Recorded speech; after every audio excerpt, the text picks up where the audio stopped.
Hello everyone. In this video, I will guide you how you can create Hotjar site ID to connect Hotjar service with Webgarh GTM Assistant app. First, we have to search for hotjar.com. Now, click on Get Started. Sign in or create an account if you don't have. Sign up with Google. Now here we had to add the organization name. I am adding the organization name as Demo GTM.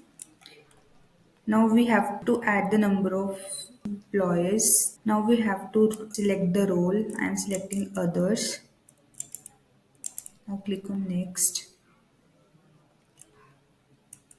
Now we have to add the URL here. So you can see this is our site ID. So we have to copy this site ID and paste it over here and then click on connect to connect. While connected, we have to wait for a moment. Now you can see Hotjar has been successfully connected. That's it. You are now ready to start tracking visitor behavior on your store.